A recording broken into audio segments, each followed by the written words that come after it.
Last பார்ட்டில் மெகாக்கோட அப்பாவா ஹாஸ்பிட்டலில் சேர்த்துருக்காங்க. அவருக்கு கட்ட வேண்டிய பில் அமௌண்ட்டை சம்ஷேர் தான் கட்டுறாரு. அதோட மெகா கிட்ட சொல்கிறாரு, நீ இனிமேல் உங்கள் வீட்டுக்கு வந்து பார்த்துக்கலாம், உங்கள் அப்பாவை பார்க்கலாம். உனக்கு வேணும்னா நான் நாளைக்கு காலையிலேயே உனக்கு ஃபோன் வாங்கி தரேன், நீ உங்கள் அப்பா அம்மா கிட்ட பேசிக்கோ அப்படின்னு சொல்கிறாங்க.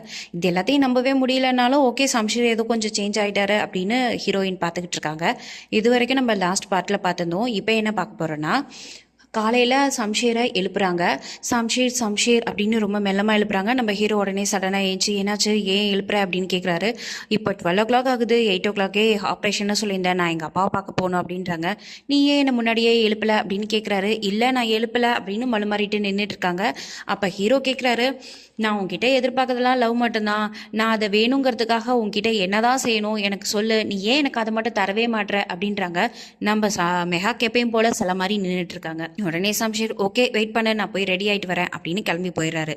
இப்போ உடனே நம்ம ஹீரோட அண்ணி இருக்காங்க இல்லையா, சம்ஷீரோட அண்ணி, அந்த வில்லியை காட்டுறாங்க. நம்ம அண்ணி வந்து அவங்க அப்பா கிட்ட பேசிட்டு இருக்காங்க. அப்பா நீங்கள் உடனே வாங்க, இந்த அங்கிள் எதுவுமே செய்ய மாட்டாரு, அந்த பொண்ணோட நான் இருக்கிறத நான் விரும்பவே இல்லை, நீங்கள் ஏதாவது வந்து செய்யுங்க, எனக்கு அவள் இந்த வீட்டை விட்டு போகணும் அப்படின்னு கம்ப்ளைண்ட் பண்ணிட்டு இருக்காங்க. அவங்க அப்பாவும் நான் வரேன் அப்படின்னு சொல்லி ஃபோனை கட் பண்ணிடுறாரு. அப்போ ஹஸ்பண்ட் அங்கே தான் ட்ரெஸ் பண்ணிட்டு இருக்காரு. அவர் வந்து கேட்குறாரு, உனக்கு என்னதான் பிரச்சனை, மெகா கூட எதுக்கு எப்போ பார்த்தாலும் சண்டை போட்டுட்டே இருக்க, அந்த பொண்ணு நல்ல பொண்ணா தானே தெரியுறா அப்படின்னு கேட்குறாங்க. உடனே அந்த அண்ணி சொல்கிறா, உங்களுக்கு அவளோட சைடுக்கு நீங்கள் போயிட்டீங்களா, அவள் பக்கமே பேசிக்கிட்டு இருக்கீங்க, என்னாச்சு உங்களுக்கு அப்படின்னு ஹஸ்பண்ட் கிட்டேயே மிரட்டி கேட்குறா.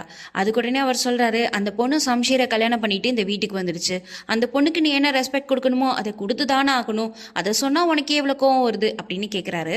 அதுக்கு அண்ணி சொல்கிறா, உங்கள் தம்பி ஒரு பைத்தியம், அவன் என்ன வேணாலும் பண்ணுவான், அவளை கூட்டிகிட்டு வந்து இங்கே வச்சுட்டா அவள் எனக்கு ஈக்குவலா, நான் அவள் கூட இருக்கணுமா, அப்படிலாம் என்னால் இருக்க முடியாதுன்னு திரும்ப பேசுகிறா. அதுக்கு உடனே அவர் சொல்கிறாரு, நீ எப்படி நடந்துக்கிறியோ அப்படி தான் அவங்களும் நடந்துப்பாங்க, ஸோ நீ அவங்களோட விஷயத்தில் தலையிடாமல் இரு, அதுதான் எல்லாருக்கும் நல்லது அப்படின்னு அவளை வார்ன் பண்ணுறாங்க. அப்படியே இன்னொன்று சொல்கிறாரு, நீங்கள் எல்லாரும் சொல்கிறீங்க அந்த பொண்ணு ஃபேமிலி ரொம்ப பேராசைப்படுற ஃபேமிலி, அதனால தான் அவங்க கல்யாணம் பண்ணிக்கிட்டாங்கன்னு, ஆனால் எனக்கு என்னமோ அது தோண மாட்டேங்குது. ஏன்னா நம்ம சம்ஷீர் தான் மெகாக்க கல்யாணம் பண்ணிக்கணும்னு ஸ்டார்டிங்லேருந்து சொல்லிக்கிட்டு இருந்தான், அந்த பொண்ணும் அந்த பொண்ணோட ஃபேமிலியா அப்படி சொல்லவே இல்லை. இதுலேருந்தே தெரியுது நீங்கள் எல்லாருமா சேர்ந்து ஏதோ ப்ளே பண்ணுறீங்கன்னு, நீ அவங்க 2 பேர் விஷயத்துலேருந்து தள்ளிடு, அதுதான் உனக்கு நல்லது அப்படின்னு வார்ன் பண்ணிட்டு ஆஃபீஸ்க்கு கிளம்பி போகிறாரு. இப்போ அப்படியே நம்ம கில்லரை காட்டுறாங்க. கில்லர் வந்து பஸ்ஸில் அவர் ஒய்ஃபு பிள்ளையோட ட்ராவல் பண்ணிக்கிட்டு இருக்காரு. அப்போ அவங்க ஒய்ஃப் கிட்ட கேட்குறாரு, பையனுக்கு இப்போ எப்படி இருக்குது ஃபீவர்னு. ஒய்ஃப் சொல்கிறாங்க, 3 டேஸாக இன்னும் டெம்பரேச்சர் கம்மியாக ஆகலை, ஹையாகிட்டே தான் இருக்குது, நீங்கள் ஏன் அவனை ஒரு பெரிய ஹாஸ்பிட்டலில் காட்ட மாட்டீங்க, நம்ம பெரிய ஹாஸ்பிட்டல் ஏதாவது ஒன்றுத்துக்கு போகலாமான்னு கேட்குறாங்க.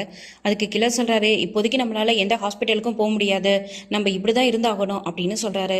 அதுக்கு ஒய்ஃப் கேட்குறாங்க, 3 டேஸாக நம்ம இதே மாதிரி தான் ஒவ்வொரு ஊராக போய்கிட்டு இருக்கோம், எந்த ஊர்லேயும் நிரந்தரமாக இல்லை, உங்களுக்கு என்னதான் பிரச்சனை, என்னாச்சு அப்படின்னு சொல்லி கேட்குறாங்க. கில்லர் சொல்றாரு, அதிகப்படியாக பேசாத, இதெல்லாம் உனக்கு தேவையில்லாதது, நான் என்ன சொல்றனோ அதை மட்டும் நீ செய் அப்படின்னு சொல்லிட்டு எழுந்துட்டு போறாரு.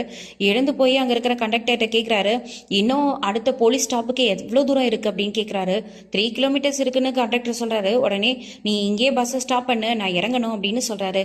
நீ நினைக்கிற இடத்துலலாம் இறங்க முடியுமாயா, உட்காரியா அப்படின்னு கண்டக்டர் சொல்றாரு. இல்லை, நான் இங்கே தான் இறங்கணும், நான் எந்த இடத்துல சொல்றனோ அந்த இடத்துல தான் நீ நிறுத்தணும், நிறுத்துன்னு சொல்லி நிறுத்திடுறாரு. பஸ்ஸை விட்டு இறங்குன்னு ஒய்ஃப் கிட்ட சொல்றாரு. ஒய்ஃப் சொல்றாங்க, இங்க வெளியில ரொம்ப அதிகமா சூடா இருக்குது, பையனுக்கு வேற ஃபீவரா இருக்குது, இப்ப இறங்குனா இவனுக்கு இன்னும் கொஞ்சம் ஃபீவர் ஆயிடும், வேணான்னு சொல்றாங்க. ஆனாலும் இவர் மிரட்டி உருட்டி அவங்கள இறக்கி ஒரு புதர் மாதிரி இருக்குது அந்த இடத்துல கூட்டிகிட்டு போயிட்டு இருக்காரு. இப்ப நம்ம அண்ணியையும் மாமனாரையும் காட்டுறாங்க. மாமனார் கிட்ட தன்னோட ஹஸ்பண்டை பத்தி கம்ப்ளைண்ட் பண்றதுக்காக அண்ணி வந்து நிக்கிறாங்க. மாமா, நீங்களாவது அவர்கிட்ட சொல்லுங்க, எப்ப பார்த்தாலும் அந்த மெகாக்கு சப்போர்ட் பண்ணிக்கிட்டே இருக்காரு, எந்த ஒரு சின்ன விஷயமா இருந்தாலும் மெகாக்கு சப்போர்ட் பண்ணி என்கிட்ட ஆர்கியூ பண்ணிக்கிட்டே இருக்காரு அப்படின்னு கம்ப்ளைண்ட் பண்ணிக்கிட்டு இருக்கா. அப்ப அந்த மாமனார் சொல்றாரு, யாருமே அந்த மெகாக்கை பத்தி கவலைப்படாதீங்க அப்படின்னு சொல்லிக்கிட்டு இருக்காரு. அண்ணி அப்படியே சொல்கிறா, இந்த வீட்டில் நடக்கிறது எதுவுமே எனக்கு சரியாக படலை, அந்த பொண்ணு வந்ததுலேருந்தே இங்கே எல்லாமே தப்பாகவே நடந்துகிட்டு இருக்கு, எங்கள் அப்பா கூட உங்ககிட்ட பேசணும்னு சொன்னார் மாமா அப்படின்னு சொல்லிக்கிட்டு இருக்கா. அப்போ கரெக்டாக சம்ஷேரும் மெகாக்கும் மேலேருந்து கீழே இறங்கி வராங்க. அப்போ அப்பா வந்து சம்ஷேரை பார்த்து கேட்குறாரு, என்னாச்சு, ஏதாவது விஷயமா, எங்கேயாவது நீங்கள் வெளியில் போகிறீங்களா அப்படின்னு கேட்குறாரு. ஆமாப்பா, நாங்கள் ஹாஸ்பிட்டல் போகிறோம் அப்படின்னு சம்ஷேர் சொல்கிறான். அதுக்குன்னே அவங்க அப்பா கேட்குறாரு, ஏன் என்னாச்சு, எல்லாமே நல்லா தானே இருக்குது அப்படின்னு கேட்குறாரு. இல்லை, எனக்கு ஒரு விஷயம் புரியல, நேற்று என்னன்னா நீங்கள் மெஹாக்கோட அப்பா வந்து உங்ககிட்ட காசு கேட்டாருன்னு சொல்கிறீங்க. ஆனால் மெஹாக்கோட அப்பா ஹார்ட் அட்டாக் வந்து பைபாஸ் ஆப்ரேஷனுக்காக ஹாஸ்பிட்டலில் அட்மிட் ஆயிருக்காரு. நான் கூட டாக்டர் கிட்ட பேசினேன். டாக்டர் சொல்கிறாரு அவர் கிரிட்டிக்கலான சுச்சுவேஷனில் தான் இருக்காருன்னு. இப்போ எனக்கு இங்கே என்ன நடக்குதுங்கிறதே புரியல அப்படின்னு சம்ஷீர் சொல்கிறாரு. அதை கேட்ட உடனே அண்ணி, சம்ஷீர் நீ அப்பாவே பொய் சொல்கிறான்னு சொல்கிறியா அப்படின்னு ஷாக்காக கேட்குற மாதிரி தூண்டி விடுறா.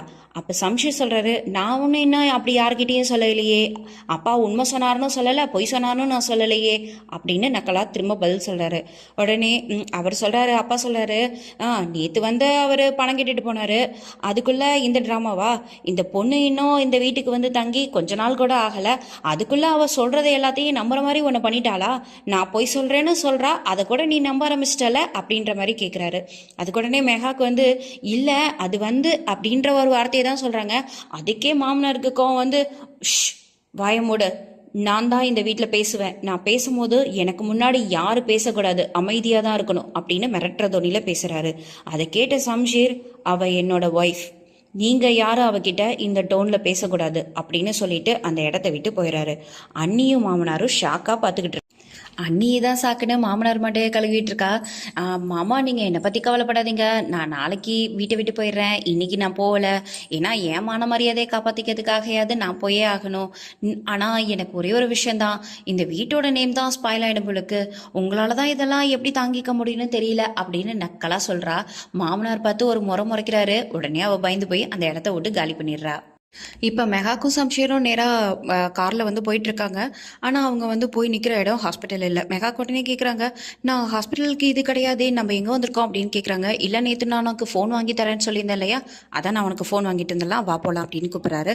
இல்லை எனக்கு இப்போதைக்கு அங்கெல்லாம் வர்றதுக்கு இஷ்டம் இல்லை, எனக்கு ஹாஸ்பிட்டல் மட்டும்தான் போகணும், நான் அங்கே மட்டும் போகிறேன் ப்ளீஸ் அப்படின்னு சொல்கிறாங்க.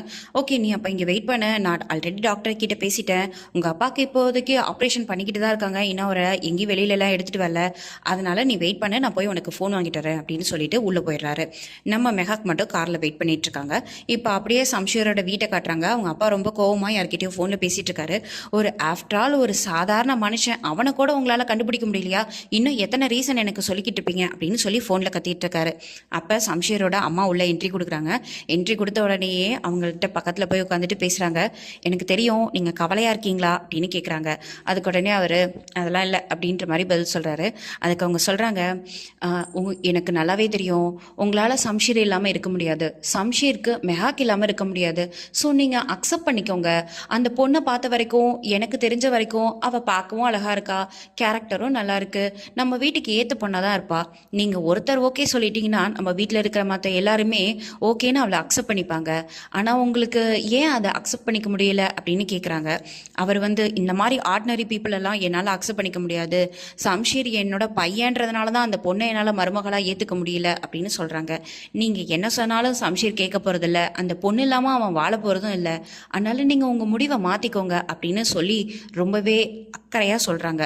ஆனால் இது எதையுமே சம்ஷீரோட அப்பா காதில் வாங்கியிருக்கிற மைண்ட் செட்லேயே இல்லை.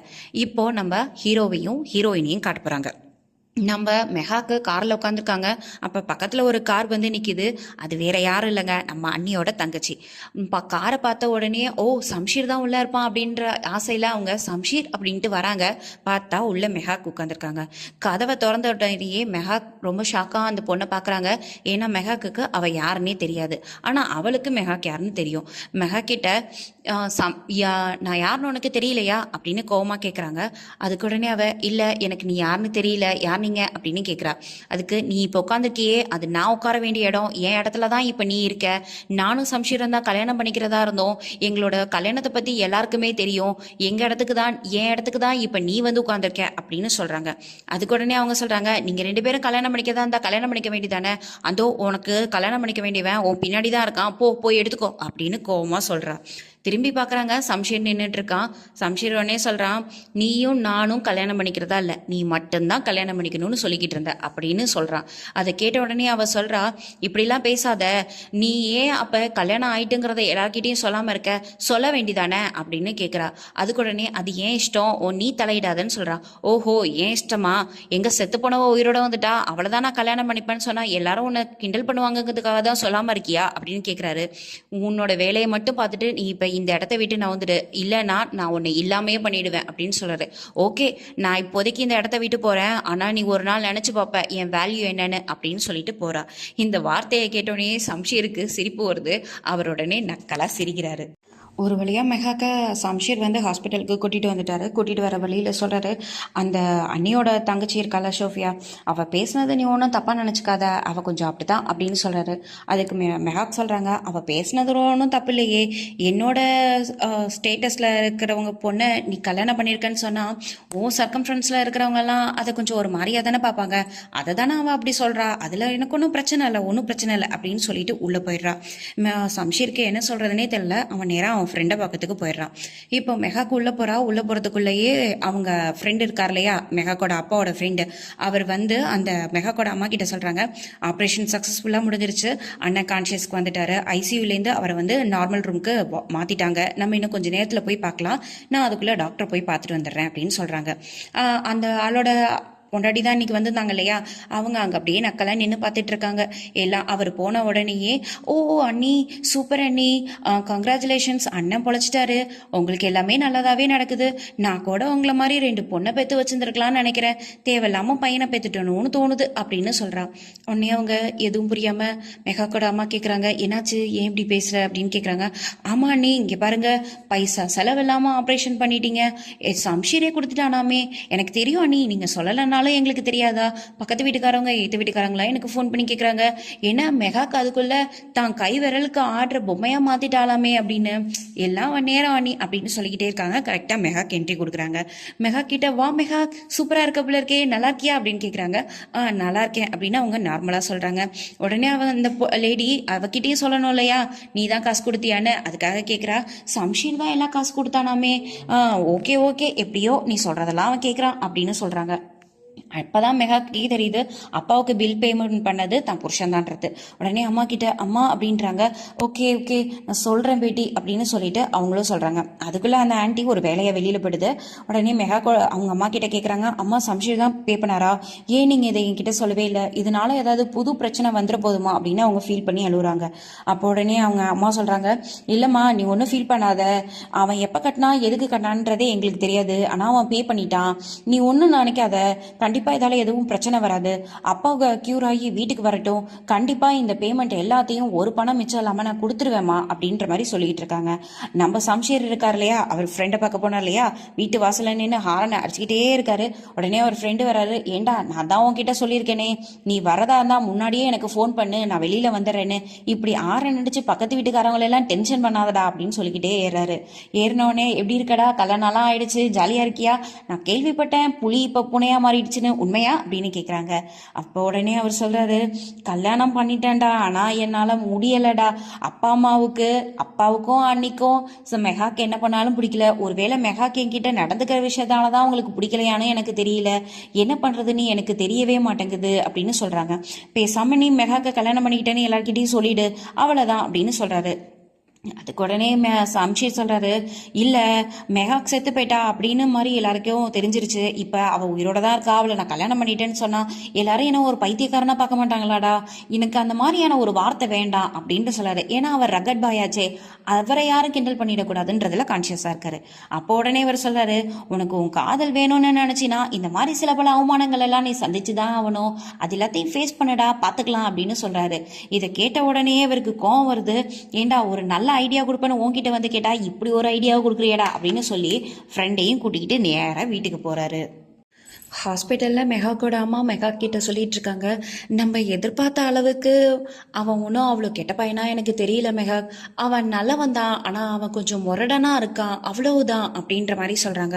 உடனே மெகாக்கு கோவம் வருது, அம்மா அவன் கொடுத்த காசுக்காகயா அப்படின்னு சொல்கிறாங்க. உடனே வந்து மெகாக்கோட அம்மா, இல்லை இல்லை அதெல்லாம் இல்லை, காசுக்காக அப்படின்லாம் சொல்லிடாத, ஆனால் நான் உண்மையாக தான் சொல்கிறேன், அவன் நல்ல பையன்தான், அவன் உன்னை ரொம்பவே லவ் பண்ணுறான், அதை விட உனக்கு இப்போ மேரேஜ்னு ஒன்று ஆயிடுச்சு, ஸோ நீ அதை ஏற்றுக்கிட்டு வாழ பழகிக்கோ, எல்லாமே மாறிடும். நீ அவன்கிட்ட கொஞ்சம் அன்பை மட்டும் காட்டுனா அவன் கண்டிப்பாக மாறிடுவான் அப்படின்ற மாதிரி சொல்லிட்டு இருக்காங்க. ஆனால் அவங்க சொல்கிற எதையுமே மெகாக்கால ஏற்றுக்கவே முடியலை. ஏன்னா அவள் சொல்கிறா, அம்மா நீங்கள் அவன் பண்ண எல்லாத்தையும் மறந்துட்டீங்களா? இப்போ அப்பா இருக்கிற கண்டிஷன் கூட அவனால தானே, அவங்க ஃபேமிலியால தானே. அவங்க அப்பா என்ன சொன்னார், இன்னும் கொஞ்ச நாள் எனக்கு டிவோர்ஸ் வாங்கி கொடுத்துடணும்னு நம்ம அப்பா கிட்ட சொல்லி மிரட்டியிருக்காரு. அப்படி இருக்கிறவங்க என்னை ஏற்றுப்பாங்க நீ எப்படிமா நினைக்கிற? இல்லை நான் தான் அவனை ஏற்றுப்பேன் நீங்கள் எப்படி நினைக்கிறீங்க அப்படின்னு கேட்குறாங்க. இல்லை, நீ கொஞ்சம் கொஞ்சமாக தான் மாற்றணும். நீ கொஞ்சம் கொஞ்சமாக மாற்று, அவனை உனக்கு பிடிச்ச மாதிரி மாற்று. அப்புறம் எல்லாருமே உன்னை அந்த வீட்டில் ஏற்றுக்குவாங்க. அப்புறம் டிவோர்ஸ்ன்ற பேரெல்லாம் இருக்காதுமா அப்படின்ற மாதிரி சொல்லிக்கிட்டு இருக்காங்க. அப்போ கரெக்டாக நம்ம சம்ஷீரும் அங்கே என்ட்ரி கொடுக்குறாரு. ஓகே வா போகலாம், நான் காரில் வெயிட் பண்ணுறேன் அப்படின்னு சொல்கிறாரு. வரேன் அப்படின்னு மெஹாக் சொல்கிறாங்க. உடனே சம்ஷீர் சிந்தி, சாரி அங்கிள் எப்படி இருக்காருன்னு நான் கேட்கல, எப்படி இருக்காரு அப்படின்னு கேட்குறான். உடனே ஆண்டி சொல்கிறாங்க, இல்லை அவர் நல்லா இருக்காரு, இப்போ நார்மல் ரூமுக்கு கொண்டு வந்துட்டாங்க, உனக்கு தான் நான் தேங்க்ஸ் சொல்லணும். அப்புறம் நீ கவலைப்படாத, நீ எங்களுக்கு செலவு பண்ண எல்லா பணத்தையும் நான் கண்டிப்பாக உனக்கு திருப்பி கொடுத்துருவேன் அப்படின்னு சொல்கிறாங்க. உடனே சம்ஷீர் சொல்கிறான், எனக்கு உங்களோட தேங்க்ஸோ பணமோ எதுவும் எனக்கு தேவையில்லை, இது என்னோட கடமை, நான் அதை தான் செஞ்சேன், நான் கிளம்புறேன் அப்படின்னு சொல்லிட்டு கிளம்பிடுறான். அப்போ மெஹாக் எதுவுமே சொல்லலை. அம்மா மேலே இருக்கிற கோவத்தில் போயிட்டு வரேன்னு கூட சொல்லாமல் நேராக காரில் வராங்க. காரில் வரும்போது தான் தெரியுது, அவனோட ஃப்ரெண்டு கூட்டிகிட்டு வந்தான் இல்லையா, அவன் பின்னாடி தான் உட்காந்துருக்கான். ஹாய் சிஸ்டர், என்ன ஞாபகம் இருக்கா? நான் தான் உங்கள் கல்யாணத்தில் கூட இருந்தனே, நல்லா இருக்கீங்களா, அப்பா நல்லா இருக்காரா அப்படின்லாம் ஃபார்மலாக கொஸ்டின் கேட்டுட்டு வந்துட்டு இருக்கான். ஓகே நல்லா இருக்காரு, நான் நல்லா இருக்கேன் அப்படின்ற மாதிரி அவங்க சொல்லிக்கிட்டே வந்துட்டு இருக்காங்க. சம்ஷீர் உடனே கேட்குறான், ஓகே நம்ம 3 பேர் இருக்கோம், நம்ம இப்போ எங்கேயாவது வெளியில் போய் லஞ்சு சாப்பிடலாம்னு நினைக்கிறேன், எங்கே போகலாம் மெஹாக் அப்படின்னு கேட்குறான். உடனே மெஹாக், உனக்கு எங்கே பிடிக்குதோ அங்கேயே போ, ஆனால் எனக்கு பசிக்கலை அப்படின்னு சொல்கிறான். உடனே சம்ஷீர் சொல்கிறான், ஓ மேடம் இன்னும் கோவத்தில் தான் இருக்காங்க போல இருக்கு அப்படின்னு சொல்லி ஐஸ் வைக்கிறான். உடனே அவனுக்கு பிடிச்ச ஒரு ஹோட்டலுக்கே போகலான்னு சொல்லி கூட்டிகிட்டு போகிறான். அங்கே எல்லாரும் அவங்களுக்கு பிடிச்சதை ஆர்டர் பண்ணுறாங்க. ஆனால் மெஹாக் மட்டும் எனக்கு எதுவும் வேணாம் அப்படின்ற மாதிரியே உட்காந்துருக்காங்க. சரி இந்த வந்துடுறேன் அப்படின்னு சொல்லிட்டு நம்ம சம்ஷீர் எந்து போகிற நேரத்தில் கரெக்டாக நம்ம சோஃபியா அங்கே என்ட்ரி கொடுக்குறாங்க. ஃப்ரெண்ட்ஸோட வரா. வந்த உடனே, ஓ மெஹாக் இதுவே இன்னைக்கு நம்மளோட செகண்ட் மீட்டிங் இல்லையா அப்படின்னு நக்கலாக கேட்குறா. உனக்கு என்ன வேணும் அப்படின்னு மெஹாக் கேட்கும்போது, பக்கத்தில் இருக்கிற ஃப்ரெண்ட்ஸ் எல்லாம் காட்டி, இந்த செலிபிரிட்டி யாருன்னு தெரியுதா அப்படின்னு கேட்குறா. உடனே ஃப்ரெண்ட்ஸ் எல்லாம், இந்த பொண்ணு இறந்துட்டான்ல, நாங்கள் டிவியில் பார்த்தோம், இப்போ நீ உயிரோட இருக்கா அப்படின்னு கேட்குறாங்க. ஆமாம் ஆமாம் உயிரோட தான் இருக்கா, உங்கள் கண்ணு முன்னாடி தானே இருக்கா, ஏன்னா இவ ஒரு செலிபிரிட்டி, போங்க போய் எல்லாரும் அவகிட்ட நின்று செல்ஃபி எடுத்துக்கோங்க அப்படின்னு நக்கலா சொல்றா. ஃப்ரெண்ட்ஸ் எல்லாம் அங்கே வந்து நின்று அவ கூட செல்ஃபி எடுத்துகிட்டு இருக்காங்க. எடுத்துக்கிட்டு இருக்கும் போதே நம்ம மெஹாக்கு ரொம்பவே அவமானமாக இருக்குது, கண்ணெல்லாம் கலங்குது. அப்போ கரெக்டாக சம்ஷீர் வராரு. உனக்கு எத்தனை தடவை சொன்னாலும் புரியாதா, உனக்கு என்னதான் பிரச்சனை அப்படின்னு சோஃபியாவை பார்த்து ரொம்ப கோவமாக கேட்குறாரு. அவ உடனே, உனக்கு என்னதான் பிரச்சனை, இந்தோ உயிரோட உட்காந்துருக்கால, அதான் அவளை எல்லார்கிட்டையும் ஃபோட்டோ எடுக்க சொன்னேன் அப்படின்ற மாதிரி சொல்கிறா. உடனே மெஹாக் வந்து அழுக வர ஆரம்பிச்சிருது. மெஹாக்கை கூட்டிகிட்டு அவர் அந்த இடத்த விட்டு கிளம்பிடுறாரு. அங்கே இருக்கிற ஃப்ரெண்டு சொல்கிறாரு, உனக்கு வேற வேலையே இல்லையா, எதுக்கு இப்படி தேவையில்லாத விஷயத்துலலாம் தலையிடுற அப்படின்னு சோஃபியாவை கேட்குறாரு. அது உடனே சோஃபியா அவரை பார்த்து, இது எங்கள் 2 பேருக்கு இல்லை, இடையில இருக்கிற பர்சனல் விஷயம், இதுலலாம் நீ தலையிடாத, ஃப்ரெண்டுனா ஃப்ரெண்டுன்ற இடத்துல மட்டும் இரு அப்படின்னு சொல்கிறாங்க. அதுக்கு உடனே அவர் சொல்கிறாரு, பர்சனல்னா வீட்டில் வச்சுக்கணும், இந்த மாதிரி இடத்துலலாம் வச்சுக்க கூடாதுன்னு அவரும் திரும்ப நோஸ் கட் பண்ணிட்டு போயிடுறாரு. இப்போ நேராக கோவமாக வண்டியை ஓட்டிட்டு ஃபாஸ்ட்டாக வந்துட்டு இருக்காரு. மெஹாக் பக்கத்தில் உட்காந்து அழுதுகிட்டே இருக்காங்க. அவங்க அழுவ இவர் ஸ்பீடை இன்க்ரீஸ் பண்ணி நேராக வீட்டுக்கு கொண்டு வந்து விடுறாரு. நீ இறங்கு, உள்ளே போ, நான் வரேன் அப்படின்னு சொல்கிறாங்க.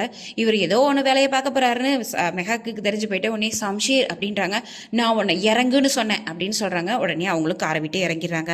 சம்ஷீர் நேரா சோஃபியோட வீட்டுக்கு போறாரு. வீட்டிலேருந்து அவளை தரன்னு இழுத்துட்டு வர்றாரு. எதுக்கு, நம்ம மெஹா கிட்ட சாரி கேட்கறதுக்கு. நான் வரமாட்டேன், நான் எதுக்கு சாரி கேட்கணும், நான் உண்மையை தானே சொன்னேன்னு அவங்க கத்திக்கிட்டே இருக்காங்க. ஆனாலும் நம்ம ரகட் பாய் தரன்னு இழுத்துட்டு வர்றாரு. ஒரு வழியா வீட்டுக்கு இழுத்துட்டு வந்துடுறாரு. சோஃபியா உடனே, அக்கா அக்கா எங்க இருக்கேன்னு கத்திக்கிட்டே வந்துட்டு இருக்கா. நேரா மெஹாக் ரூமுக்கு கூட்டிட்டு வந்து சோஃபியா விடுறாரு. சாரி கேளு அப்படின்னு சொல்றாரு. நான் எதுக்கு சாரி கேட்கணும், கேட்க முடியாது அப்படின்னு அவ கத்துறா.